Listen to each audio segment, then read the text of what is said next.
Toño, antes de ir con el maestro Ricardo Sevilla, mientras nos ponen en el sistema para dialogar sin censura con el maestro Ricardo Sevilla, debo de decirte que me siento muy molesto porque ve uno cada cosa desde la ignorancia o desde el veneno, desde el odio contra el presidente Andrés Manuel López Obrador. Por ejemplo, las opiniones de Fernando Belaunzarán. Fíjate nada más, es chiquito de estatura y chiquito de como persona, como hombre. Dice, la visita de López Obrador a Estados Unidos fue una gira muy pinche.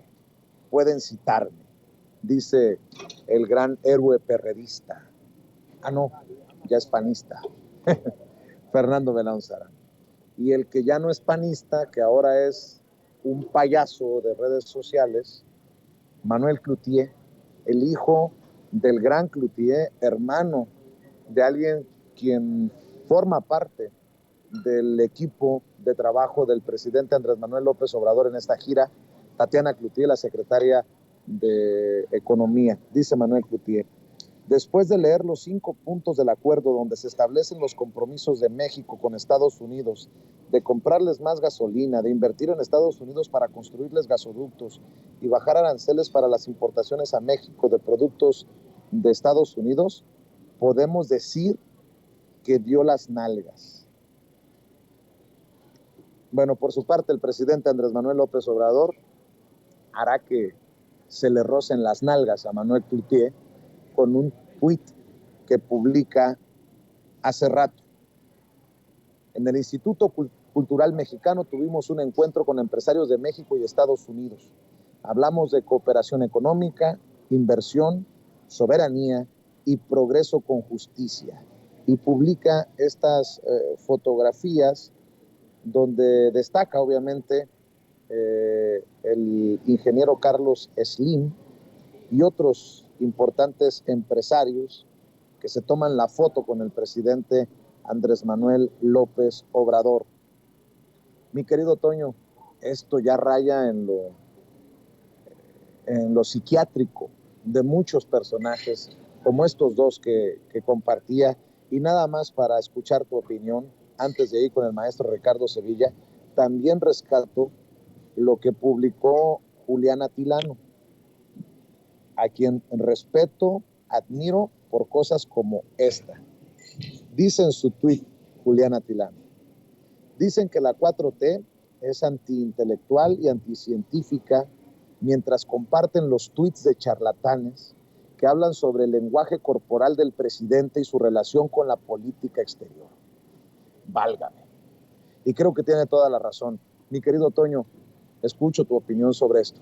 Es exactamente lo que platicábamos hace rato con Manolo Ibarra, querido Vicente, cómo es que pues se le apuesta a todo lo pseudo desde la oposición, cómo es que verdaderamente insistimos nosotros los mexicanos en decirle a la oposición, incluso a la derecha o al centro, que necesitamos a alguien que represente a un partido que no sea todo lo mismo, todo lo que tenga que ver con el presidente, que esa es una sana democracia, que necesitaríamos una oposición respetable, decente, con argumentos, con argumentación, pero es una pseudo-oposición que utiliza pseudociencias. Es verdaderamente lamentable que sea precisamente ese el análisis. Te lo advertía yo, sí o no, ayer.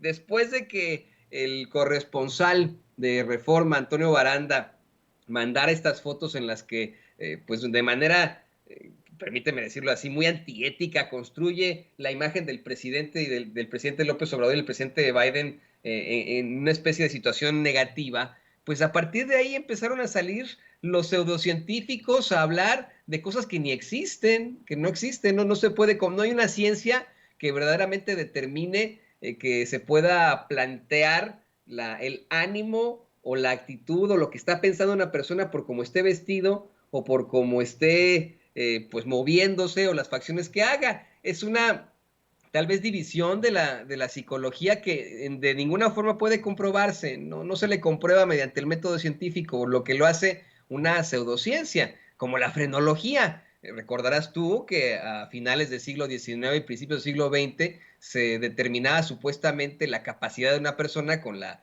capacidad cerebral que tenía, ¿no? Decían, no, esta persona puede ser determinada cosa porque su cerebro mide tanto, porque su cabeza mide tanto. Entonces los cabezones pues éramos físicos nucleares, imagínate, ¿no? Yo soy muy cabezón, lo digo sin albur, siempre que voy a comprarme un sombrero batallo muchísimo, pues no, ¿no? Yo a mí me alcanzó mi intelecto para ser periodista, en todo caso, no para ser físico nuclear o cirujano neurólogo, no me alcanzó para eso. Y bueno, estas son las pseudociencias a las que apuestan desde la oposición, personajes, como tú bien lo mencionas, chiquititititos, como Fernando Belauzarán, como Cloutier, que pues, híjole, nada más causan lástimas y te digo, insisto, provocan en la gente y en incluso la gente que sigue a la derecha, pues una necesidad absoluta e insatisfacción para que se consiga una verdadera oposición. Imagínate, esta señora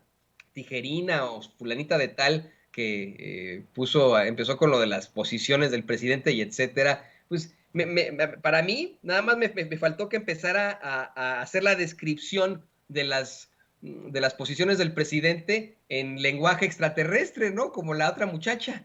O sea, te juro que nada más faltó eso, ¿no? Faltó que entrevistaran a otra muchacha con todo respeto y le dijeran, oiga, a ver, en lenguaje extraterrestre, por favor, díganos qué opina de la posición del presidente López Obrador. Pues esa es la pseudo, todo que conforma nuestra pseudo oposición. Son pseudointelectuales, son pseudocientíficos, son pseudoexpertos, son pseudoperiodistas, son pseudopolíticos. O sea, ahí tienes a Xóchitl Gálvez, por favor, también haciendo estos análisis, ¿no? Son una pseudooposición, eso es lo que son. Querido Toño, para seguir hablando de este tema, déjame saludar al maestro Ricardo